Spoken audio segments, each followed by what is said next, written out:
My friends, it's no exaggeration to say Ontario is facing one of the most pressing and significant challenges in the history of our province. Free trade between Canada and the United States has been one of the greatest win-wins in the history of the world. It's created unparalleled wealth on both sides of the border. It's created millions and millions of jobs on both sides of the border. And it's supported unprecedented economic growth on both sides of the border. Together with the United States, we have built the most prosperous, most secure, and most successful trading relationship in the entire world. We fought side by side on the battlefields of Europe, Korea, and Afghanistan, defending our shared values. We are neighbors, we are allies, we are partners, we are friends, and we are both better off as a result. But the last few months and the next few years are going to challenge our friendship with the United States like we've never seen before.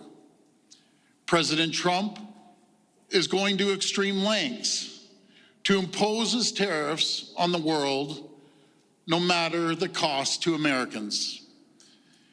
U.S. markets have lost $4 trillion in value, putting millions of Americans' hard-earned pensions and retirement savings at risk.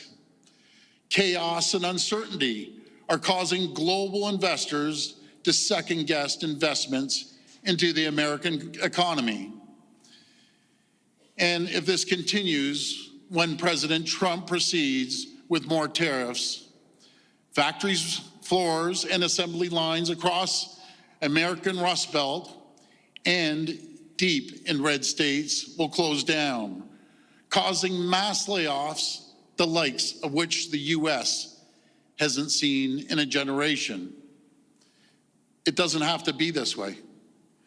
I've been clear, we will never stop working and engaging with our American counterparts to protect and enhance the most successful trading relationship the world has ever seen. I call it Fortress AMCAN.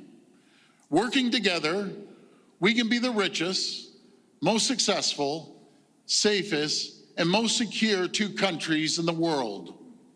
Working together, we can usher in a new Canadian and American century. Another American president understood the unmistakable value of free trade between allies. In November 1988, the great Ronald Reagan spoke these words, and I'll quote, "We too often talk about trade while using the vocabulary of war. In war, for one side to win, the other must lose. But commerce is not warfare. Trade is an economic alliance that benefits both countries. There are no losers, only winners. And trade helps strengthen the free world." President Reagan continued, "Yet today, protectionism is being used by some American politicians as a cheap form of nationalism, a fig leaf for those unwilling to maintain America's military strength and who lack the resolve to stand up to the real enemies, countries that would use violence against us or our allies." Reagan also said, "Our peaceful trading partners are not our enemies. They are our allies." We should be aware of the demagogues who are ready to declare a trade war against our friends, weakening our economy, our national security, and the entire free world, all while cynically waving the American flag. The expansion of the international economy is not a foreign invasion. It's an American triumph, one we worked hard to achieve and something central to our vision of a peaceful and prosperous world of freedom. End of quote.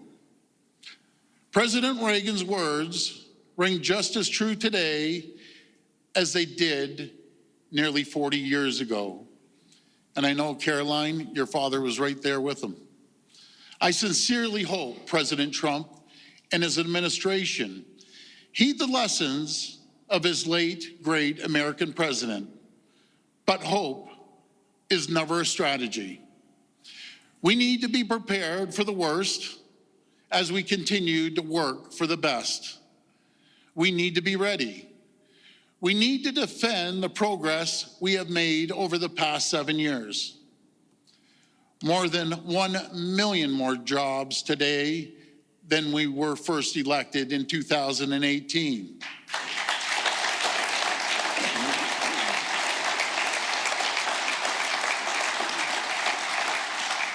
A million more jobs without ever raising a tax on people or businesses.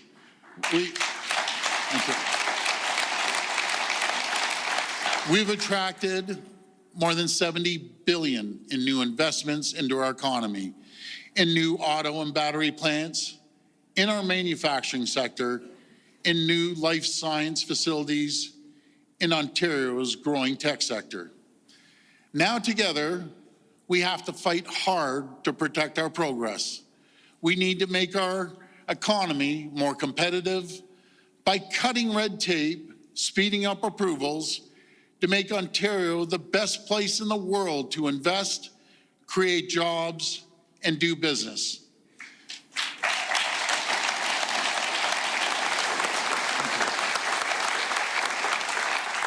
We need to develop our vast natural resources. We need to unlock the enormous economic potential of the Ring of Fire.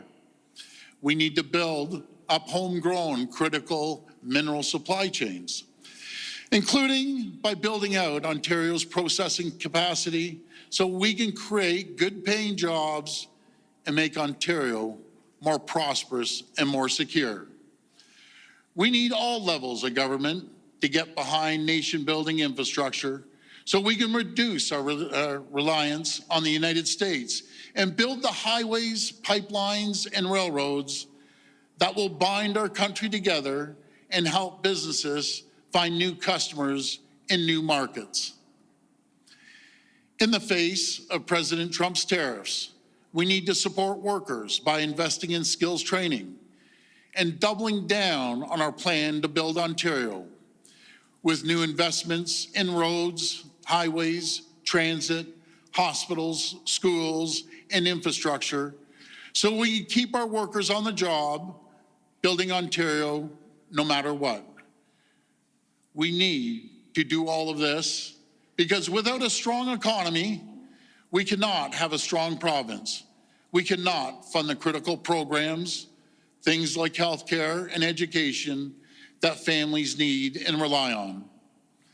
Friends, this is the plan we brought to the people of Ontario last month. This is the plan the people of Ontario endorsed. It's a plan to protect Ontario in the face of President Trump's tariffs and to build Ontario, to build Canada for the long term. In the months and years ahead, we're going to deliver on this plan, and I'm going to fight like I've never fought before with a united Team Ontario, a united Team Canada, alongside mayors, municipalities, First Nations, union leaders, frontline workers, and businesses. Team Ontario and Team Canada is up to the challenge. We will rise to the occasion because this is the greatest province in the greatest country on earth. Thank you.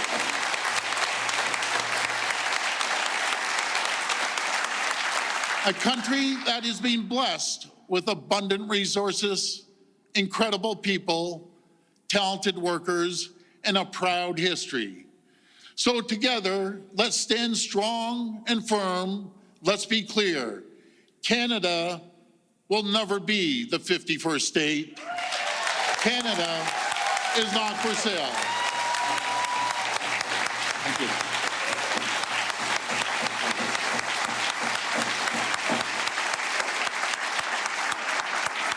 Thank you.